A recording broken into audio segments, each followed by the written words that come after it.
2026 മാർച്ചിൽ world health organisation കുഷ്ഠരോഗ വിമുക്ത രാജ്യമായി ഔദ്യോഗികമായി പ്രഖ്യാപിച്ചത് ചിലിയെയാണ്. 2026 മാർച്ചിൽ വേൾഡ് ഹെൽത്ത് ഓർഗനൈസേഷൻ കുഷ്ഠരോഗ വിമുക്ത രാജ്യമായി ഔദ്യോഗികമായി പ്രഖ്യാപിച്ചത് ചിലിയെയാണ്.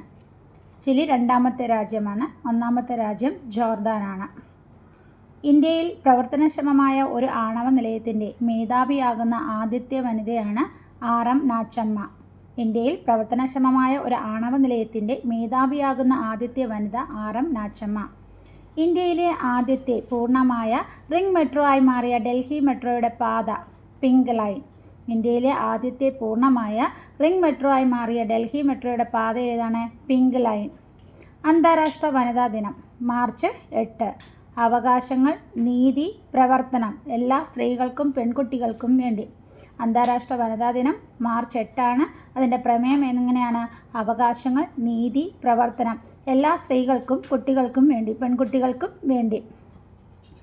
സംസ്ഥാനത്തെ ആദ്യ സമ്പൂർണ്ണ ഡിജിറ്റൽ സാക്ഷരതാ മണ്ഡലമായി പ്രഖ്യാപിക്കപ്പെട്ടത് തളിപ്പറമ്പാണ്. സംസ്ഥാനത്തെ ആദ്യ സമ്പൂർണ്ണ ഡിജിറ്റൽ സാക്ഷരതാ മണ്ഡലമായി പ്രഖ്യാപിക്കപ്പെട്ടത് തളിപ്പറമ്പ്. അന്താരാഷ്ട്ര വനിതാ ക്രിക്കറ്റിൽ ഏറ്റവും കൂടുതൽ മത്സരങ്ങൾ കളിച്ച ഇന്ത്യൻ താരമാണ് ഹർമൻപ്രീത് കൗർ. അന്താരാഷ്ട്ര വനിതാ ക്രിക്കറ്റിൽ ഏറ്റവും കൂടുതൽ മത്സരങ്ങൾ കളിച്ച ഇന്ത്യൻ താരമാണ് ഹർമൻപ്രീത് കൗർ.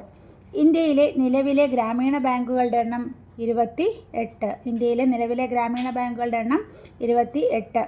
സംസ്ഥാന ആരോഗ്യ വകുപ്പിൻ്റെ പുതിയ രക്തദാന പോർട്ടലാണ് ജീവധാര. സംസ്ഥാന ആരോഗ്യ വകുപ്പിൻ്റെ പുതിയ രക്തദാന പോർട്ടൽ ജീവധാര.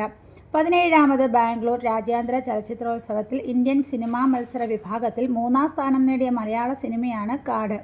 17ാമത് ബാംഗ്ലൂർ രാജ്യാന്തര ചലച്ചിത്രോത്സവത്തിൽ ഇന്ത്യൻ സിനിമാ മത്സര വിഭാഗത്തിൽ 3ാം സ്ഥാനം നേടിയ മലയാള സിനിമയാണ് കാട്.